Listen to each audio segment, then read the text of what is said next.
Thank you, sir. Enjoy your trip to the garden. I couldn't believe how good ticket sales had been lately. As I took my turn at the front booth, selling tickets and manning the gate, we were making the kind of money that we usually made during special events. The people of Cashmere had missed us, it would seem, because now they were frolicking back to see what we had to offer, week after week. It may be summer, but it feels like spring has returned to the garden. We had been open for less than a month, but we'd made enough money to pay our bills until Halloween at least. It had been a long year already, but it seemed like our luck had really turned around in the last 2 months since the lady had returned to the garden. "Your night ship?" came a voice from behind me, and I turned to see Marcy, one of our new residents, saluting and looking as martial as ever. "The mistress of summer begs your attendance." I had to stop myself from laughing. She was so serious about it that Marcy didn't understand how ridiculous she looked. "Marcy, for the 100th time, it's just Sam. You don't have to call me by my title every time we interact." Marcy looked aghast at the idea. "I could never, sir. You're the Knight of Summer, and it's not for me to speak so candidly to you." I rolled my eyes. "Even if I ask you to?" Marcy thought about that. "I suppose that if you commanded me to call you by your given name, then I would have no choice but to obey." I shook my head. The new Brandylow were so very different from the ones I was used to. When we came back from our mission, we had to set up a meeting pretty quickly so that we could establish a few things. 2 meetings, actually. The first one we held at the Lily Pond, and it involved everyone. "For starters," the lady said, "it should be stated that I have taken the mantle of the Summer Lady. This is merely a change of responsibility, not a change in me. I'm still the lady that all of you know and love, and I want to be treated no differently, given what happened. The second order of business is that many of you will have noticed that Samuel is now the Summer Knight. We have discussed this matter at length, and Sam would like to be treated as you did before. He will continue to work the security post. He will continue to protect all of you as he has in my absence, but he does not want to be treated differently in any way." On that note, most of them were failing, but they were trying their best. "Lastly," she said, as she brought the Barker forward, "I realize that this man was once our enemy, but I believe he acted under duress. He has been instrumental in bringing me back to my home, and I want him treated as you would treat anyone else. He will be staying here with us, and I expect him to be treated no differently than anyone else." That had been a little harder. Most of the Brandylow that had been picked up in the field only knew him as an ally, and were happy to continue being friendly to him.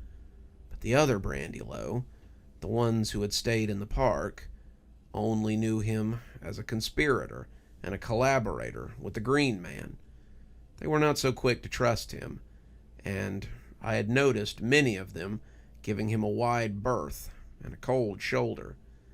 I had some suspicions that Tobias was behind this, and he had made his feelings on the Green Man and the Barker very clear. The second meeting was held in the grow house between the lady, Randy, Tobias, the Barker, and myself.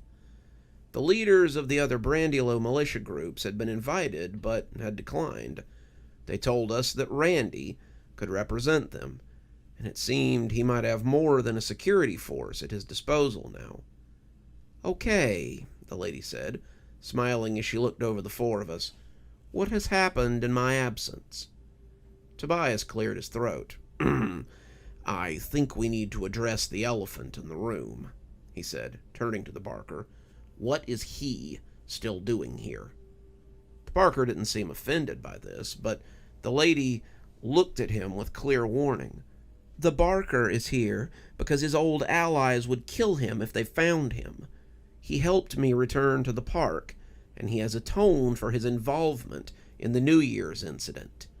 He's with us now, Tobias, and I expect him to be treated as such. With all due respects, my lady, the last time I saw this one, he was helping the Green Man abduct you. The general consensus amongst the others, the ones who have been here, is that he's a spy, and they don't trust him." "They don't trust me?" she asked, her tone a little icy for a lady of summer. "Of course they do. How could you even think such a thing?" "Then tell them to trust me now. The Barker is a friend. He is our friend, and he will have our protection." Tobias looked as if he meant to say more, but kept his mouth shut instead. "I know I've hurt this place, and you all," the Barker said, his voice quiet, "but I want to try to fix some of that. The Green Man has no control over me, any more than he has control over the others. The Corn Man, the Whistler, the false idols, the—" "False what?" Randy asked, cutting in. The Barker smiled indulgently. "The pumpkin heads, as you call them. He has no control over them. No more control than you do over your brandy-low," he said as he looked at the lady. "Hold on just a minute," Tobias said, bristling. "We follow the lady because she is our maker, our mother, and our lady. She doesn't control us, and has never claimed to." "That's what I'm trying to say," the Barker reiterated, his voice calm in the face of Tobias's anger. "The Green Man employs those who share his proclivities. They help him because they want to, not because he has some hold on them." "Then why were you helping him?" Randy asked, his voice more curious than accusing. The Barker only shrugged. "I'm not sure why he bestowed power on me. Probably because he thought he could use it to control me for a time. When he found me, I was very sick.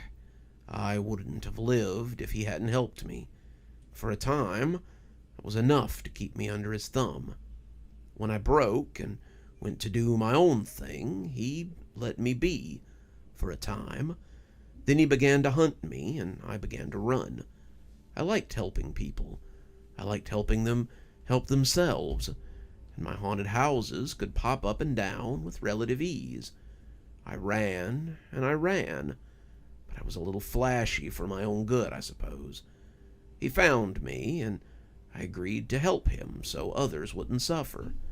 Now I'm here, seeking asylum so I can keep helping people. I believe I can do good here, just like the rest of you."